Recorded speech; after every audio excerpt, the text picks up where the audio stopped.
Hello everyone, welcome to the Bansal Academy platform here. So in this today's session, we will discuss about the practice questions which will enhance your preparation for upcoming HPTGT. So let's start our discussion here.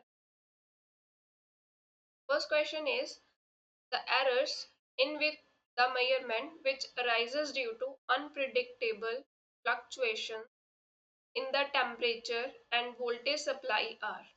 तो हमसे question पूछा गया है that the error जो measurement में हमारे आते हैं, ठीक है, किसकी वजह से फ्लक्चुएशंस हो रही हैं, अनप्रिडिक्टेबल फ्लक्चुएशंस हो रही हैं, किसके लिए, टेम्परेचर और वोल्टेज सप्लाई में। तो इनकी फ्लक्चुएशन की वजह से जो एरर आ रहा है मेजरमेंट में, वो कौन सा एरर होगा? Random error, mental error, personal error या फिर लीस्ट काउंट। यहाँ पे ये जो वर्ड है अनप्रिडिक्टेबल, ये इंपॉर्टेंट है। अनप्रिडिक्टेबल फ्लक्चुएशंस, अनप्रिडिक्टेबल का मतलब क्या होता है? जिसको प्रिडिक्ट नहीं कर सकते हम, दैट मीन्स रैंडम। तो यहाँ पे टेम्परेचर और वोल्टेज सप्लाई में क्या हो रहा है? रैंडम फ्लक्चुएशंस हो रही है, उसी की वजह से हमारे मेजरमेंट में एरर आ रहा है। तो इसका करेक्ट ऑप्शन आएगा A, that these are the random errors. कि फ्लक्चुएशन भी रैंडम है, ठीक है, तो मेजरमेंट जब हम करेंगे हमारा जो एरर आएगा that is a random. Next question है हमारा, a metal wire has this mass radius in the millimeter and the length in the centimeter. The maximum possible percentage error, the measurement of density will nearly। हमें यहाँ पे एक wire के लिए मास, radius और उसकी लेंथ का डाटा गिवन, हमसे पूछा गया है कि कितना मैक्सिमम परसेंटेज एरर आएगा, ठीक है। परसेंटेज एरर किसमें? हमने क्या मेजर किया है? डेंसिटी। की कंसेप्ट यहाँ पे क्या है? Percentage error. तो ये क्वेश्चन यहाँ से पूछा गया है एरर एनालिसिस, ठीक है। तो परसेंटेज एरर है वो एरर एनालिसिस के अंडर ही आता है। अब हमें पता है कि डेंसिटी जो होती है वो क्या होती है? मास पर यूनिट वॉल्यूम, ठीक है। और ये जो वायर है ये कुछ दिखने में ऐसी होगी, लाइक दिस, है ना, जिसकी कुछ ना कुछ लेंथ है, मास है और ये रेडियस होगा। तो ये किसकी शेप दिख रही है मुझे? यहाँ पे सिलेंड्रिकल फॉर्म में है। तो सिलेंड्रिकल जो होती है ऑब्जेक्ट, उसका वॉल्यूम क्या होता है हमारे पास? पाई आर स्क्वायर एल, ठीक है। अब हम यहाँ पे इसको फॉर्मूला हमें पता चल गया, रिलेशन पता चल गया मास, रेडियस और लेंथ के लिए। अब यहाँ पे हम क्या लिखेंगे? Relative error. रिलेटिव एरर पता चल गया, फिर उसको 100 के साथ मल्टीप्लाई करेंगे, परसेंटेज एरर जो है वो हमें मिल जाएगा। तो रिलेटिव एरर लिख लेते हैं, हमारे पास आएगा ये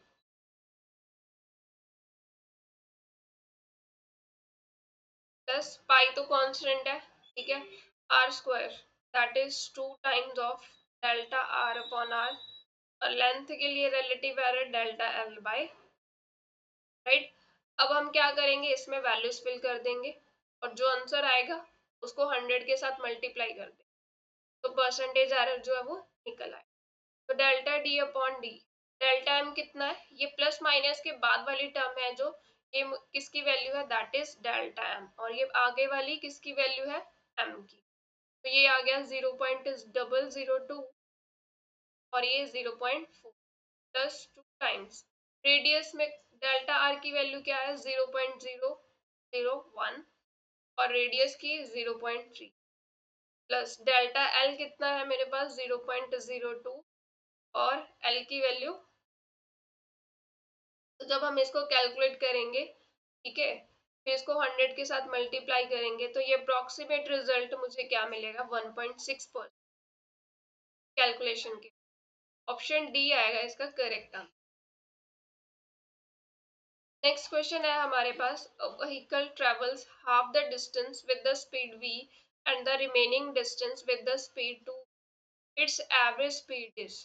तो यहाँ पे क्वेश्चन में गिवन है कि एक व्हीकल ट्रेवल कर रहा है, ठीक है, लेट से वो ए पॉइंट से ट्रेवल करना स्टार्ट हुआ, ठीक है। तो ए से यहाँ बी तक का डिस्टेंस टोटल मैं ले लेती हूँ एस है, ठीक है। तो उसने बोला है, क्वेश्चन में हमें गिवन है कि हाफ डिस्टेंस उसने स्पीड वी के साथ कवर किया। यहाँ मिड पॉइंट ले लेते हैं, तो ये हाफ डिस्टेंस हो गया। ये कितनी स्पीड के साथ उसने कवर किया है, v स्पीड, और रिमेनिंग जो है डिस्टेंस हाफ, वो उसने स्पीड 2v के साथ, ये वाला हाफ डिस्टेंस उसने 2v के साथ डबल कवर किया। एवरेज स्पीड जो है वो हमें निकालनी है। यहाँ पे क्या करेंगे, ट्रिक के साथ इसको सॉल्व। या जनरल मेथड तो है ही हमारे पास, एवरेज स्पीड हम कैसे निकाल सकते हैं। जनरल मेथड जो होता है that is total distance by total time. तो थोड़ी कैलकुलेशन लेंथी हो जाएगी, डिस्टेंस टोटल देखेंगे वो ऐसा है, फिर टोटल टाइम निकालेंगे, पहले ए से सी तक का टाइम, लेट से t1 है, सी से बी तक का टाइम t, ये t1 और t2 निकालेंगे, उसको ऐड करेंगे, फिर हमारे पास एवरेज स्पीड आ जाएगी। तो इसको हम एक ट्रिक के साथ करते हैं, ठीक है। तो यहाँ पे क्या हो रहा है, देखो जो व्हीकल है वो सेम डिस्टेंस कवर कर रहा है, पहले वो v स्पीड के साथ हाफ डिस्टेंस कवर कर रहा है, फिर उसने कितना डिस्टेंस कवर किया रिमेनिंग, वो भी तो हाफ ही है।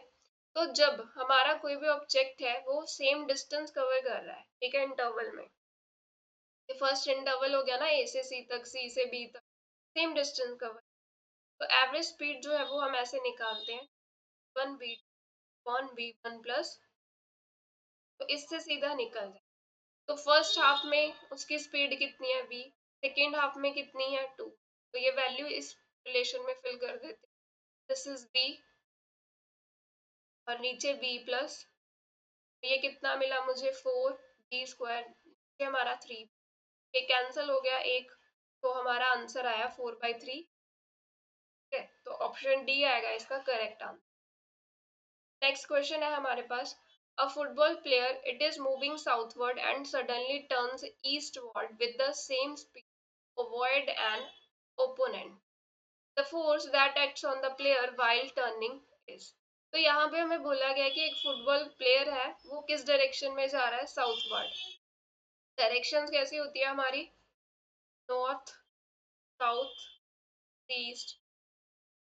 तो प्लेयर जो है वो इनिशियली किस डायरेक्शन में जा रहा है, साउथ की तरफ, यानी कि इस तरफ जा रहा है, तो इस तरफ उसकी इनिशियल, ठीक है। फिर उसने सडनली किस डायरेक्शन में टर्न किया, ईस्ट की तरफ टर्न हो गया, यानी कि इस तरफ टर्न हो गया, तो ये उसकी फाइनल डायरेक्शन हो गई, इस तरफ उसकी फाइनल वेलोसिटी मिलेगी मुझे, ठीक है, स्पीड। तो टू अवॉइड एन ओपोनेंट, तो हमें पूछा गया है कि फोर्स कितना लगेगा प्लेयर पे, ठीक है, जब वो टर्न कर। तो देखो फोर्स हमें पता है क्या होता है, change in momentum upon time. तो यहाँ से अगर मुझे चेंज इन मोमेंटम पता चल जाए कि मोमेंटम किस डायरेक्शन में चेंज हो रहा है, तो मुझे फोर्स की डायरेक्शन पता चल जाएगी, ठीक है, कि देखो एफ और डेल्टा पी दोनों क्या है, सेम डायरेक्शन में, ठीक है। तो मैं पहले देख लेती हूँ कि मोमेंटम जो है वो किस डायरेक्शन में चेंज हो रहा है।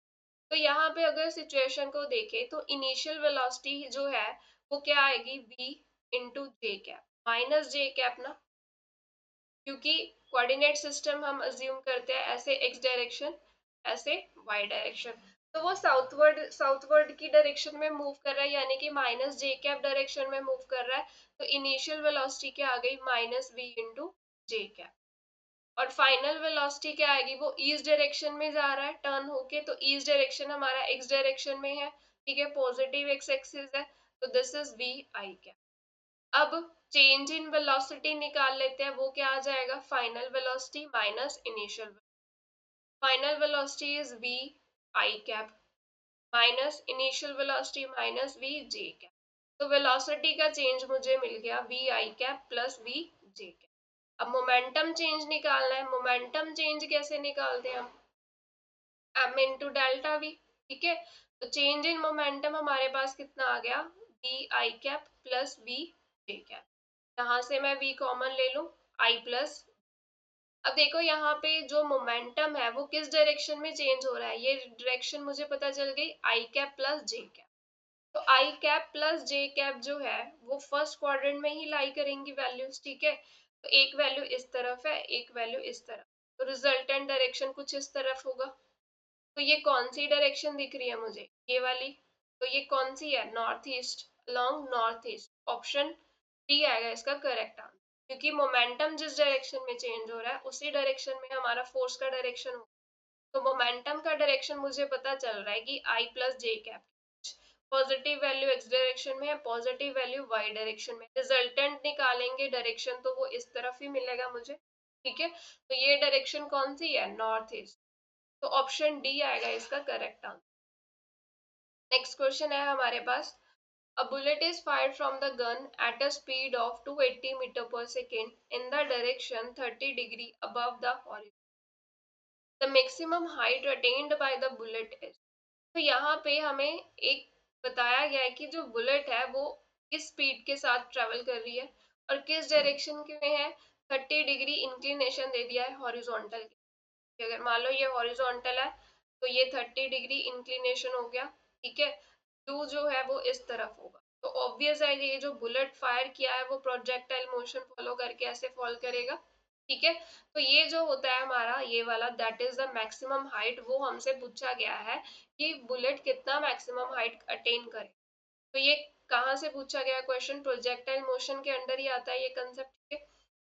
तो मैक्सिमम हाइट जो है हमारे पास क्या रिलेशन होता है हाइट का, साइन स्क्वायर थीटा अपॉन, तो यू कितना है, कितनी स्पीड से जा रहा है वो 280 साइन स्क्वायर थीटा, इंक्लिनेशन कितना है 30 डिग्री, जी की वैल्यू 9 पॉइंट, तो ये हमारे पास आ जाएगा, कैलकुलेट कर लेते हैं, साइन 30 इज 1/2, स्क्वायर है तो 1/4 हो जाएगा, ठीक है। और ये 2 इंटू 98 डेसिमल हटा दिया मैंने, 47, ठीक है। ये आ गया हमारे पास 5, ये 7 10 7 1 7 28, और ये 14 2 20, तो हमें बचा क्या, 20 इंटू 10 इंटू 5, तो इट इज 5 to 10, और ये 1000 मीटर जो है, option D that is correct answer. Next question है हमारे पास, the potential energy of a long spring when stretched by 2 centimetre is, तो हमारे पास क्या एक स्प्रिंग है लाइक दिस, ठीक है। हमने क्या किया, इस तरफ इसको स्ट्रेच कर दिया, तो जब स्ट्रेच करेंगे तो इसमें क्या हुई, ऐसे स्ट्रेचिंग हो गई, ठीक है। लेट से इक्विलिब्रियम पोजीशन यहाँ तक थी इसकी, यहाँ तक स्ट्रेच हो गया, लेट से ये स्ट्रेचिंग हुई x, तो इसमें पोटेंशियल एनर्जी कितनी स्टोर होगी, u is equal to half k X square. तो यहाँ से क्लियरली पता चल रहा है कि इसकी पोटेंशियल एनर्जी जो है वो एक्स स्क्वायर के साथ वेरी करती है। एक्स क्या है, स्ट्रेच्ड लेंथ, जितना से स्प्रिंग स्ट्रेच हुआ है वो एक्स है यहाँ पे, ठीक है। तो हमें क्वेश्चन में क्या गिवन है कि जब हमने स्ट्रेच किया 2 सेंटीमीटर तो उसके कॉरेस्पॉन्डिंग पोटेंशियल एनर्जी कितना है, if the spring is stretched by 8 centimetre, तो स्ट्रेचिंग की गई 8 सेंटीमीटर से, तो पोटेंशियल एनर्जी उसके कॉरेस्पॉन्डिंग हमें जो है वो फाइंड कर, तो ये हमें ये डिपेंडेंसी तो पता ही है, हम यहाँ से रेशो लिख लेते हैं, u1 upon u, this is equal to x1 square upon x2, 1 की वैल्यू u है, दिस इज x1 क्या है यहाँ पे का स्क्वायर, x2 क्या है 8 का स्क्वायर, ठीक है। अब इसको सॉल्व कर लेते हैं, u upon u, this is equal to 4 upon 64, ये कैंसिल हो गया फैक्टर, हमें मिला u upon u, this is 1/16, की वैल्यू कितनी आ गई 16, यही हमें फाइंड करनी थी, option A is correct. Next question है हमारे पास, angular acceleration of a body moving along the circumference of circle is, तो हमारा जो ऑब्जेक्ट है वो क्या एक सर्कल के सर्कमफ्रेंस के अलोंग मूव, ये सर्कल है, ये सर्कमफ्रेंस के अलोंग ऐसे मूव कर रहा है, हमें एंगुलर एक्सेलरेशन की जो डायरेक्शन है वो बतानी, ठीक है। It is along axis of rotation, along the radius away from center, along the radius toward the center, या फिर along the tangent।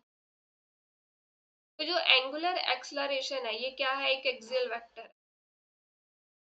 है, एक्सियल वेक्टर जो होते हैं वो रोटेशन को ही रिप्रेजेंट करते हैं हमारे, ठीक है। एंगुलर एक्सलरेशन क्या हो जाएगा, delta omega over delta T, यानी कि angular velocity per unit time, ठीक है। इसको ये एंगुलर एक्सलरेशन पढ़ेंगे हम, तो जिस डायरेक्शन में एंगुलर वेलोसिटी होगी उसी डायरेक्शन में एंगुलर एक्सेलरेशन मिलेगा हमें, और जो एंगुलर वेलोसिटी होती है ठीक है, ये किस डायरेक्शन के अलॉन्ग होती है, अलॉन्ग एक्सिस ऑफ रोटेशन। तो जो एंगुलर एक्सलरेशन है वो भी क्या आएगी, अलॉन्ग एक्सिस ऑफ। समझ भी लेते हैं, मान लेते हैं ऑब्जेक्ट ऐसे घूम रहा है, तो हमारा जो एंगुलर वेलोसिटी है वो किस डायरेक्शन में होगा, लाइक दिस, अपवर्ड डायरेक्शन में। ये एक्सिस ऑफ रोटेशन होगी जिसके अबाउट ये ऑब्जेक्ट भी घूम रहा है, लेट्स से। तो ये एक्सिस ऑफ रोटेशन है, इसके अबाउट हमारा जो ओमेगा है वो ऐसे आएगा ना, अपवर्ड डायरेक्शन। तो ये देखो किसके अलॉन्ग आ रहा है, एक्सिस ऑफ रोटेशन के अलॉन्ग ही इसकी डायरेक्शन मिल रही है। ठीक है, तो यहाँ पे डेल्टा ओमेगा जो होता है वो हमेशा along the axis of rotation ही होता है, और अल्फा भी क्या होगा, along the axis of rotation ही। वो डिपेंड करता है कि वो इसी डायरेक्शन में, अपवर्ड में भी हो सकती है एक्सलरेशन की वैल्यू, डाउनवर्ड में भी हो सकती है। वो डिपेंड करता है किस पे, कि हमारा जो पार्टिकल मूव कर रहा है वो स्पीड अप हो रहा है या फिर उसकी स्पीड डिक्रीज कर रही है, उसके अकॉर्डिंग अल्फा की डायरेक्शन चेंज हो जाएगी, but it is always along the axis of rotation. So option A is correct answer. Next question. The position of radius of gyration of a solid sphere of mass m and radius r about its own axis. The radius of gyration of thin hollow sphere of same mass and radius about its axis. तो हमें यहाँ पे दो cases दिए गए हैं। एक case में हमें पूछा गया एक सॉलिड स्फीयर है, ठीक है, जिसका मास क्या है, m है, रेडियस क्या है, r है। वो अपनी एक्सिस के अबाउट क्या है, घूम। तो इसका जो मोमेंट ऑफ इनर्शिया होता है सॉलिड स्फीयर का, मुझे पता है वो कितना होता है, 2/5 mr²। और रेडियस ऑफ जायरेशन को हम कैसे लिख सकते हैं, m। लेट्स से इसके लिए स्फीयर के लिए, सॉलिड स्फीयर के लिए k1 वैल्यू ले लेते हैं, this is equal to 2/5 mr। तो यहाँ से k1 जो है वो हमारे पास क्या आ जाएगा, k1² की वैल्यू 2/5 r²। ठीक है, इसी तरह से सेकंड सिचुएशन हमें दी गई है थिन होलो स्फीयर की, जिसका मास भी सेम है, रेडियस भी सेम। तो होलो स्फीयर के लिए हमारे पास मोमेंट ऑफ इनर्शिया होता है 2/3 mr²। ठीक है, तो यहाँ पे इसका रेडियस ऑफ जायरेशन हम k2 ले लेते हैं, लेट से। तो यहाँ से इसकी वैल्यू निकाल लेते हैं, तो k2² हमारे पास किसके इक्वल आ गया, 2/3 r²।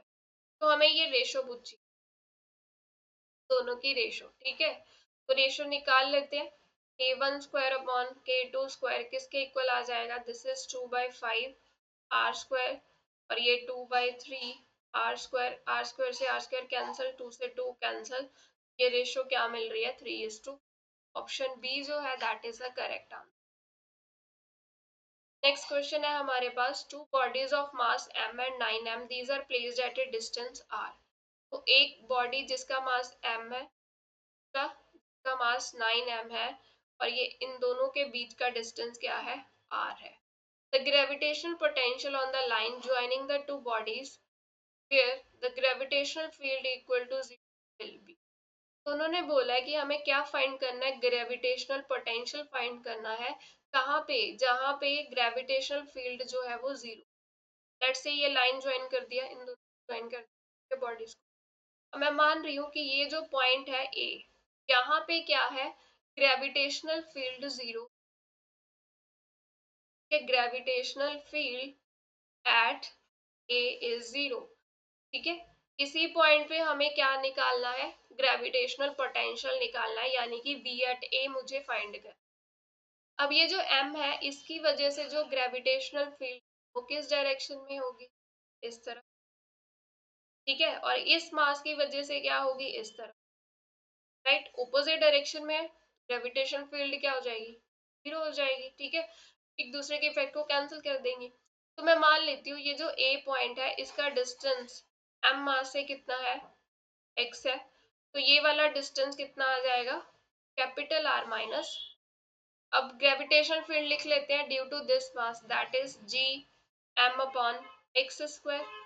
This is equal to, ये 9m की वजह से कितना ग्रेविटेशनल फील्ड होगा यहाँ पे, g into 9m upon distance कितना है यहाँ से ए पॉइंट का, r माइनस x का होल। ग्रेविटेशनल फील्ड हम रिलेशन क्या लिखते हैं, जी एम अपॉन r²। ये r² क्या होता है, डिस्टेंस। उसको हमने फिल कर लिया। G से G फैक्टर कैंसिल, M से M कैंसिल, तो R minus X whole square, this is 9x, right. तो यहाँ से मुझे x की वैल्यू चाहिए। अगर मुझे ये डिस्टेंस पता चल गया तो मैं A पॉइंट पे पोटेंशियल निकाल सकती, ठीक है। इसको कैलकुलेट कर लेते हैं। ये क्या आएगा, प्लस माइनस 3x, तो R minus X equal to 3x, तो r की वैल्यू क्या आ गई, 4x। यहाँ से x कितना मिला मुझे, r/4।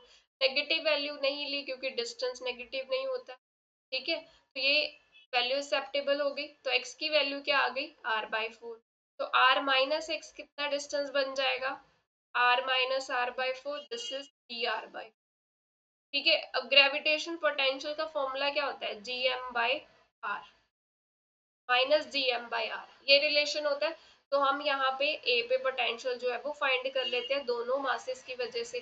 पहले इसकी वजह से G स्मॉल m, इसका A पॉइंट का डिस्टेंस कितना है यहाँ से, x कितना है, r/4, माइनस इस 9m की वजह से कितना आएगा, G 9m, और इसका डिस्टेंस कितना है A पॉइंट से, that is 3r/4।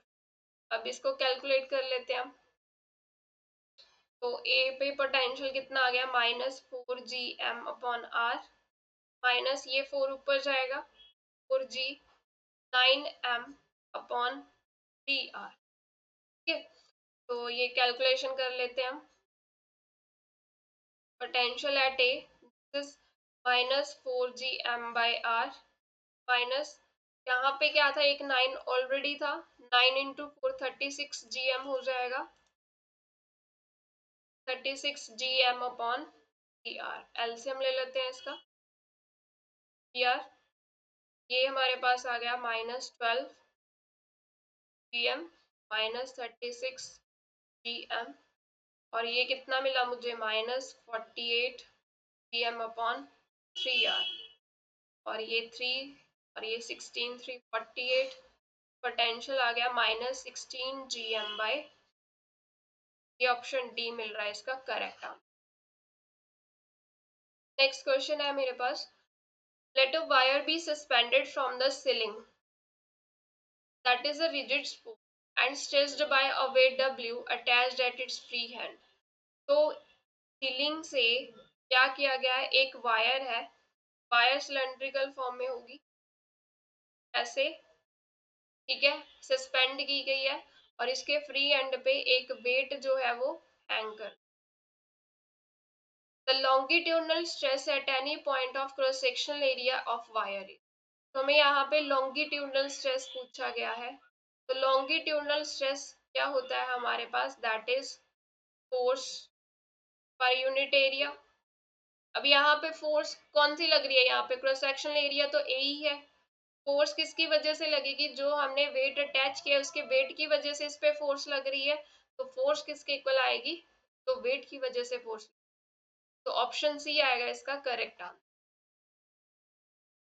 Next question, the amount of energy required to form a bubble of radius 2 cm from a soap solution is nearly. Surface tension soap solution की हमें given. तो हमें यहाँ पे पूछा गया कि कितनी एनर्जी हमें चाहिए, कि हमने क्या किया है, एक बबल को बनाना है सोप सोल्यूशन। तो वो एनर्जी क्या होती है हमारे पास, सरफेस टेंशन इनटू क्या, सरफेस एरिया, ठीक है। अब क्योंकि सोप बबल क्या होती है, सोप बबल जो होती है वो थिक होती है, थिक होती है ना, ऐसे जैसे ये बबल है तो इसकी थोड़ी सी थिकनेस होगी, ये वैसे तो ये थिकनेस बहुत बड़ी दिख रही है आपको, बट इतनी थिकनेस नहीं होती है, थोड़ी सी थिकनेस तो होती ही है। यानी कि ये जो फॉर्मूला मैंने लिखा है तो इसको हम 2 से मल्टीप्लाई करेंगे, फिर दो सरफेसेस है यहाँ पे, ठीक है। अब इसमें वैल्यूज फिल कर देते हैं। सरफेस टेंशन इज 0.03, एरिया क्या आ जाएगा 4 पाई, रेडियस कितना है 2 सेंटीमीटर, मीटर में चेंज कर दिया, और इसकी तो इसको कैलकुलेट कर लेते हैं, 2 into 0.03, 4 into 3.14, this is 4 into 10⁻⁻। हम इसको कैलकुलेट करेंगे, हमारे पास आंसर आएगा ये, यानी कि ऑप्शन डी जो है that is the correct answer. Next question है हमारे पास, the venturimeter works on the principle of perpendicular axis Huygens principle, Bernoulli's principle या प्रिंसिपल ऑफ पैरेलल एक्शन। ये जो वेंचुरी मीटर होता है ये क्या काम करता है? It will measure the speed of flow of liquid। ठीक है, लिक्विड जो किसी पाइप में फ्लो कर रहा है, ठीक है, वो कितनी स्पीड से फ्लो कर रहा है वो हम वेंचुरी मीटर की हेल्प से कैलकुलेट कर सकते हैं। और ये किसके प्रिंसिपल पे काम करता है? ऑप्शन सी इसका करेक्ट आंसर है, बर्नौलीज प्रिंसिपल। नेक्स्ट क्वेश्चन है हमारे पास, the Carnot engine has a efficiency 50%। Engine की एफिशिएंसी हमें 50% गिवन है when its source is at a temperature 327 degree. Source का टेम्परेचर गिवन है 327 डिग्री सेल्सियस, तो केल्विन में चेंज कर लेते हैं। 327 प्लस 273 कितना आएगा? ये हमारे पास ये 10, ये भी 10 और ये 600 केल्विन हमारा क्या आ गया? सोर्स का टेम्परेचर। पूछा क्या गया है? सिंक का टेम्परेचर जो है वो पूछा। एफिशिएंसी क्या होता है इन टर्म्स ऑफ टेम्परेचर? हमारे पास ये रिलेशन होता है, तो ये हमारे पास 50/100। 1 माइनस T2 की वैल्यू हमें निकालनी है। T1 कितना है? 600। तो इसको अब हम कैलकुलेट कर लेते हैं। 1 माइनस 50/100 और ये हमारे पास आ गया 50 बाई, कैंसिल हो गया यहाँ से, तो ये टेम्परेचर हमें मिला 300 केल्विन। तो ऑप्शन में तो सेल्सियस में गिवन है, तो इसको 273 इसमें से माइनस कर, कितना मिलेगा मुझे यहाँ से? 27 डिग्री सेल्सियस। तो ऑप्शन बी आएगा इसका correct answer. Next question, the temperature of gas is minus 50 degree Celsius. To what temperature the gas should be heated so that RMS speed RMS RMS speed is increased by 3 times। तो temperature gas का कितना है? -50 degree Celsius. T1 ले लेते हैं, ठीक है। उन्होंने पूछा है कि गैस को किस टेम्परेचर तक हीट करे कि आरएमएस स्पीड जो है वो 3 टाइम से बढ़ जाए। अगर इनिशियली आरएमएस स्पीड यानी कि इस टेम्परेचर के कॉरेस्पॉन्डिंग मैं V ले लूँ, ठीक है, तो V RMS सेकेंड क्या आ जाएगी? इनिशियली क्या थी? V, और बड़ी कितनी है? 3 टाइम्स बड़ी है, कितनी बढ़ के कितनी हो गई? 4V, right. तो हमें इसके कॉरेस्पॉन्डिंग टेम्परेचर जो है वो फाइंड करना है कि जब जो आरएमएस स्पीड है वो कितनी हो गई? 4V हो। तो वी आर एम एस मुझे पता है रिलेशन क्या होता है, √3 RT/m। हमने गैस तो चेंज नहीं की है, R तो कांस्टेंट है, 3 भी कांस्टेंट है, M भी फिक्स ही रहेगा, M तो चेंज नहीं हुआ। तो वी आर एम एस जो है यहाँ पे डायरेक्टली √T के साथ वेरी कर, तो यहाँ से रेशो लिख लेते हैं। फर्स्ट के लिए V R M S, second V2, this is square root of T1/, इसमें वैल्यूज फिल कर देते हैं। वी आर एम एस 1 क्या है? V, this is 4V।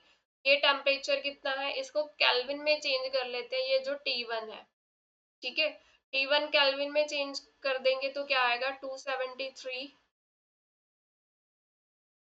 223 kelvin, 23 this.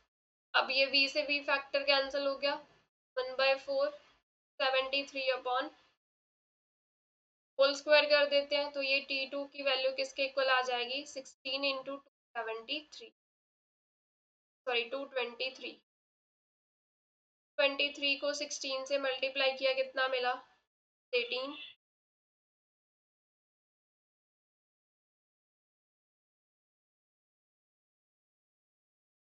तो ये टेम्परेचर हमारा केल्विन में आ गया 3568 केल्विन। ऑप्शन देख लेते हैं, तो ये केल्विन में ऑप्शन ये नहीं है, ये भी नहीं है, तो सेल्सियस में निकाल लेते हैं। तो हमारा कितना आया? 3568, 273 माइनस कर देते हैं, 5, 3 माइनस 7, 9, 4, 2। तो ऑप्शन सी मिल रहा है इसका correct answer, 3295 degree Celsius. Next question है हमारे पास, the ratio of frequency of fundamental harmonic produced by open pipe to that of closed pipe having same length is. तो फंडामेंटल हार्मोनिक की जो फ्रीक्वेंसी है ओपन पाइप की, open pipe के लिए हमारे पास फंडामेंटल हार्मोनिक की फ्रीक्वेंसी होती है V/2L, ठीक है, और क्लोज्ड पाइप के लिए फंडामेंटल फ्रीक्वेंसी होती है V/2। 4L, दोनों की लेंथ सेम है तो इसलिए लेंथ क्या ले ली, L ले ली, speed of light, speed of sound हो गया। ठीक है, अब इनकी रेशो ले लेते हैं, ओपन और close, V upon 2L is V by 4L, V factor cancel, ये L कैंसिल और ये 2, रेशो क्या मिल रही है 2:1, ऑप्शन सी आएगा इसका करेक्ट आंसर। नेक्स्ट क्वेश्चन है हमारे पास, an electric dipole is placed at an angle of 30 degree with the electric field intensity. तो इलेक्ट्रिक फील्ड इंटेंसिटी हमें गिवन है 2 into 10⁵ newton per coulomb. Let's say electric field इस direction में है, ठीक है, और उन्होंने बोला है कि इलेक्ट्रिक डायपोल जो है वो 30 डिग्री इंक्लिनेशन पे है, तो ये डायपोल ले लेते हैं, ये नेगेटिव चार्ज, ये पॉजिटिव चार्ज, ठीक है, तो ये एंगल क्या है 30 डिग्री है। It experiences the torque, torque कितना लग रहा है 4 न्यूटन मीटर, ठीक है, तो calculate the magnitude of charge on dipole if dipole length is this. हमें पता है जो टॉर्क है वो क्या होता है P vector cross E vector, यहाँ क्रॉस प्रोडक्ट ओपन किया PE cos theta sin theta, right. अब P क्या होता है डायपोल मोमेंट, डायपोल मोमेंट को हम कैसे फाइंड करते हैं, charge into dipole length, dipole length मैं L ले रही हूँ, दिस E sin। अब सारा डाटा गिवन है, हम इस रिलेशन में फिल कर देते हैं, टॉर्क इज 4, चार्ज हमें निकालना है, लेंथ इज 2 सेंटीमीटर यानी कि 2 इंटू 10⁻⁻2 मीटर, इलेक्ट्रिक फील्ड कितना है 2 इंटू 10⁵5 और sign of 30 degree.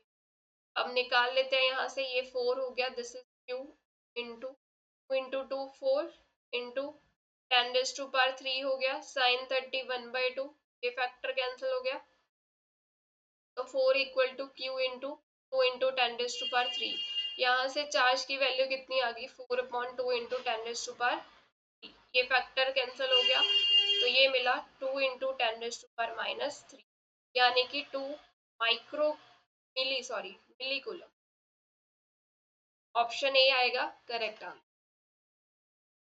Next question, if this integral E dot ds is 0 over the surface, then electric field inside the surface is uniform, necessarily uniform, number of flux line entering the surface must be equal to number of flux leaving the surface, या फिर magnitude of electric field on the surface is constant, all the charges must necessarily inside the surface।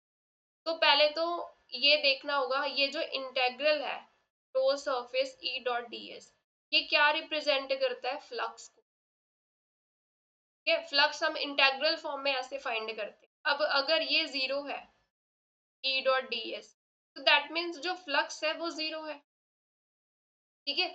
अब flux कब 0 हो सकता है, जब number of flux lines entering the surface must be equal to number of flux lines leaving it, जितनी surface में field lines enter कर रही है उतनी ही फील्ड लाइंस जो है वो बाहर निकलेंगी, तो फ्लक्स 0 होगा, तभी ये इंटेग्रल क्या मिलेगा मुझे 0 मिलेगा, तो ऑप्शन बी आएगा इसका correct answer. Next question, the equivalent capacitance of system shown in the following circuit.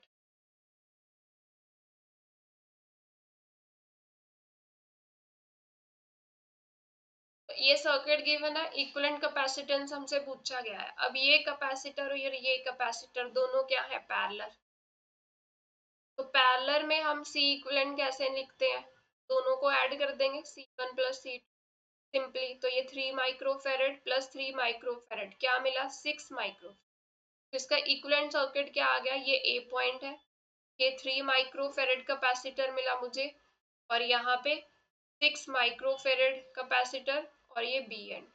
अब ये दोनों क्या है सीरीज में है, सीरीज में C इक्विवेलेंट कैसे निकालते हैं हम 1/C1 1/, अब इसमें वैल्यूज फिल कर देते हैं हम 1/3 प्लस 1/6, तो ये एलसीएम लिया 6, this is 2 plus 1, 1/C equivalent क्या आ गया 3/6 विच इज 1/, तो 1/C इक्विवेलेंट मिल गया 1/2, C इक्विवेलेंट की वैल्यू क्या आ गई 2 माइक्रो फैरेड, तो ऑप्शन क्या है B, that is correct answer. Next question है हमारे पास, the magnitude and direction of current in the following circuit. हमें ये सर्किट गिवन है, और हमें क्या पूछा गया है, डायरेक्शन पूछी गई है, मैग्नीट्यूड पूछा गया है, करंट। ठीक है, अब इस सर्किट का इक्विवेलेंट सर्किट बना ले। ठीक है, देखो यहाँ पे ये रेजिस्टेंसेस जो है ये आपस में क्या है, सीरीज में है। ठीक है, सभी रेजिस्टेंसेस, तो आर इक्विवेलेंट क्या आ जाएगा, सबका सम करेंगे हम, R1 plus R2 plus R3। ठीक है, तो क्या आ गई 2 प्लस 1 प्लस 7, तो कितना मिला, ये 10 ओम रेजिस्टेंस आ गई इक्विवेलेंट। अब ये देखो दो बैटरीज लगी हुई हैं, एक की ईएमएफ क्या है 10 वोल्ट है, एक की 5 वोल्ट, और दोनों की पोलैरिटी ओपोजिट कनेक्ट है। तो ईएमएफ जो यहाँ पे लगेगी इक्विवेलेंट वो कितनी आएगी, 10 माइनस 5 दैट इज 5 वोल्ट। और जो बड़ी बैटरी होती है उसी उसी के जैसे ही हमें ई इक्विवेलेंट में। ठीक है, तो इक्विवेलेंट सर्किट कैसे बनेगा, ई इक्विवेलेंट ये मिला 5 वोल्ट और रेजिस्टेंस 10 ओम, ये सर्किट हमारे पास आ गया इक्विवेलेंट सर्किट। ठीक है, अब इसमें करंट कैसे जाएगा, ऐसे फ्लो करेगा। ठीक है, और करंट का मैग्नीट्यूड निकाल सकते हैं V बाई आर। V कितना है 5, रेजिस्टेंस इज 10, तो 0.5 एम्पियर यहाँ पे करंट जो है सर्किट फ्लो कर रहा है, तो 0.5 तो इसी ऑप्शन में है, तो ऑप्शन सी आएगा। अगर करंट की डायरेक्शन देखें तो ये एंड था A, B, C, D, तो A टू B करंट जा रहा है थ्रू द, तो ऑप्शन सी जो है that is correct answer. Next question, if the galvanometer G does not show any deflection in the circuit shown, value of R is। तो यहाँ पे ये जो सर्किट में गैल्वेनोमीटर लगाया गया है ये कोई डिफ्लेक्शन शो नहीं कर रहा। अगर कोई डिफ्लेक्शन नहीं शो कर रहा यानी कि ये वाले पार्ट में क्या है, कोई करंट नहीं है। यहाँ पे क्या है, पोटेंशियल डिफरेंस सेम है।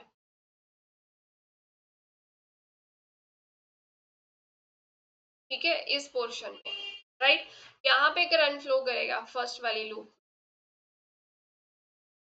ये एरो ऐसे बना हुआ है। ठीक है, तो ये 10 वोल्ट ले लेते हैं, ये स्टेटमेंट में 10 वोल्ट। अब इसमें लेट से करंट आई फ्लो कर रहा है, तो करंट आई कैसे निकालते हैं हम, V अपॉन आर। तो कितनी सप्लाई दी है 10, और ये रेजिस्टेंसेस क्या है, दो लगी हुई हैं, दोनों सीरीज में है, तो 400 प्लस आर। ठीक है, ये करंट आ गया। अब ये जो सेकेंड लूप है यहाँ पे, इसमें बोला गया है कि यहाँ पे कोई डिफ्लेक्शन नहीं है गैल्वेनोमीटर में, तो यहाँ पे क्या होगा, डिफ्लेक्शन कब नहीं होती, जब करंट ना मिले। और करंट कब फ्लो नहीं होता, जब पोटेंशियल डिफरेंस क्या हो, सेम। तो यानी कि potential difference across the resistance this equal to this potential difference. तो इसके क्रॉस पोटेंशियल डिफरेंस कितना होगा, I इंटू आर। इसके क्रॉस कितना है, तो यहाँ से I की वैल्यू निकाल लेते हैं, दैट इज बाई आर। अब इसमें फिल कर देते हैं, by R this is equal to 10 over 400 plus R. और इस यहाँ से हम क्या करेंगे, आर की वैल्यू कैलकुलेट कर, क्या मिला है यहाँ पे, by R 10 over 400 plus R, है ना। अब कैलकुलेट कर लेते हैं, ये फैक्टर कैंसिल कर दिया, यहाँ पे क्या मिला 1 बाई आर, और दिस क्रॉस मल्टीप्लाई कर देते हैं,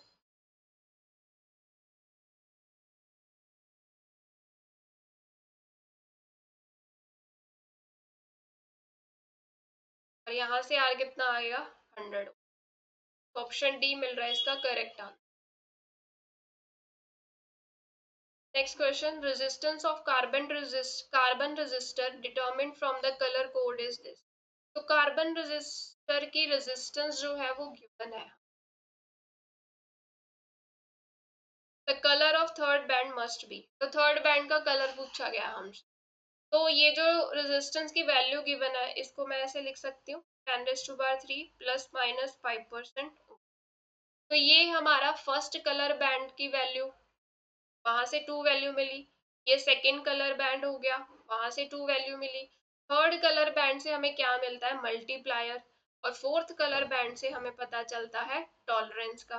ठीक है, हमें थर्ड बैंड का कलर पूछा गया, यानी कि हमें देखना पड़ेगा 10⁻³ थर्ड मल्टीप्लायर के कोरिस्पोंडिंग कलर कौन सा। तो हमने यहाँ पे एक जो लाइन याद की है, BB Roy of great Britain has, very good. तो यहाँ पे ये लाइन हमें याद रखनी है, ठीक है।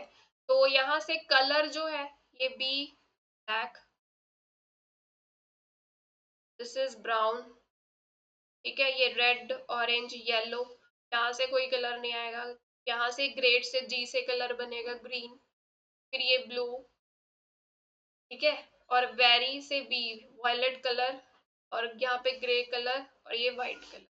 अब मल्टीप्लायर हमारे कैसे स्टार्ट होते हैं, 10⁻0, 10⁻1, इसके कॉरेस्पॉन्डिंग 10⁻2, और ये 10⁻3।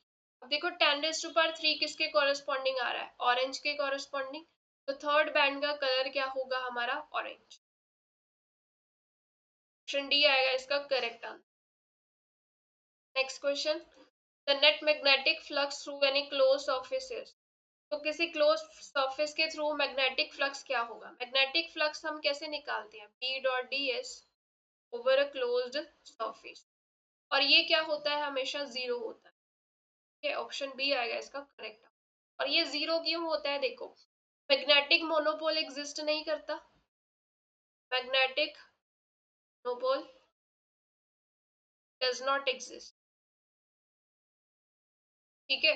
तो इसको हम इस इक्वेशन से रिप्रेजेंट करते हैं। यहाँ पे क्या किया मैंने, वॉल्यूम इंटेग्रल ले लिया, डेल डॉट बी थीटा, ये मिली मुझे इक्वेशन, वॉल्यूम इंटेग्रल।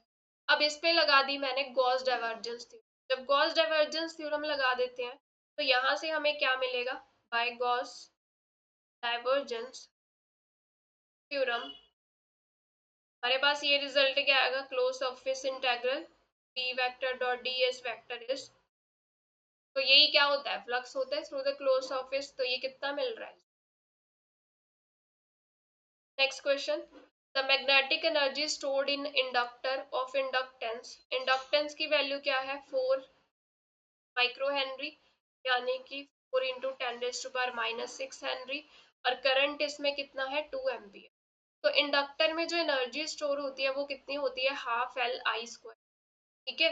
तो ये वैल्यूज फिल कर देते हैं, एल की वैल्यू 4 इंटू 10⁻⁻6, आई कितना है 2, 2 का स्क्वायर, तो ये एक फैक्टर कैंसिल हो गया यहाँ से। तो एनर्जी कितना मिला, 8 इंटू 10⁻⁻6 जूल, यानी कि 8 माइक्रो जूल, ऑप्शन ए।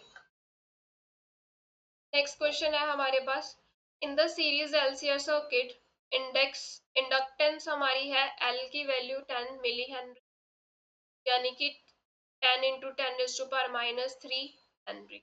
कैपेसिटेंस की वैल्यू क्या है हमारे पास, 1 माइक्रो फेरेड, 1 इंटू 10⁻⁻6 फेरेड, और ये रेजिस्टेंस गिवन है हमें, the frequency eight which resonance, resonance पे फ्रीक्वेंसी पूछी गई है। तो रेजोनेंस पे फ्रीक्वेंसी कितनी होती है, 1/LC। तो फ्रीक्वेंसी क्या आ जाएगी, एफ, मेगा को लिख सकते हैं ना 2 पाई इंटू फ्रीक्वेंसी, तो 1/2 पाई अंडर रूट। अब इसमें हम वैल्यूज फिल कर देते हैं, 2 पाई अंडर रूट, एल की वैल्यू हो गई ये 10⁻⁻², और ये 10⁻⁻6, तो ये मिला 1/2 पाई 10⁻⁻8, राइट। ये हमारे पास आ गया 1/2 पाई इंटू 10⁻⁻4। अब इसको सॉल्व कर लेते हैं, 1.2.14 10⁻⁴, तो ये हमारे पास आंसर मिलेगा 1.59 kilo hurt, option A. Next question है हमारे पास, a 12 volt 60 watt lamp it is connected to the secondary of step down transformer। तो स्टेप डाउन ट्रांसफॉर्मर है, वहां पे क्या है, वोल्टेज कितनी है 12 वोल्ट, और आउटपुट पे पावर कितनी मिल रही है, दैट इज 60 वॉट सेकेंडरी पे। उस primary is connected to AC main, primary जो है वो कनेक्ट किया गया एसी मेन्स को, जिसकी सप्लाई कितनी है, दैट इज 220। तो स्टेप डाउन है, ऑब्वियस है, देखो आउटपुट में वोल्टेज सिर्फ 12 रह गई, इनपुट में कितनी जा रही है 220, ठीक है। Transformer to be ideal, what is the current in primary winding, तो प्राइमरी वाइंडिंग में करंट पूछा, ठीक है। हमारे पास रेशो का रिलेशन होता है, प्राइमरी में voltage to that of secondary voltage, this is prime, secondary में करंट हो जाएगा और प्राइमरी, ये रेशो होती है डिपेंडेंसी हमारे पास, ठीक है। अब ये वोल्टेजेस तो है, हमें पहले सेकेंडरी में करंट निकालना पड़ेगा, ठीक है। तो पावर क्या होता है हमारे पास, V S इंटू आई, V इंटू आई ना, तो सेकेंडरी की पावर कितनी है 60, सेकेंडरी में वोल्टेज कितनी है 12, करंट हमसे निकालना है, तो ये 12 और ये 5, तो 5 एम्पियर करंट मुझे सेकेंडरी में मिल गया। तो अब इसमें वैल्यूज फिल कर देते हैं। प्राइमरी में वोल्टेज कितना है 220, सेकेंडरी में 12, सेकेंडरी में करंट कितना है 5, प्राइमरी में हमें निकालना है।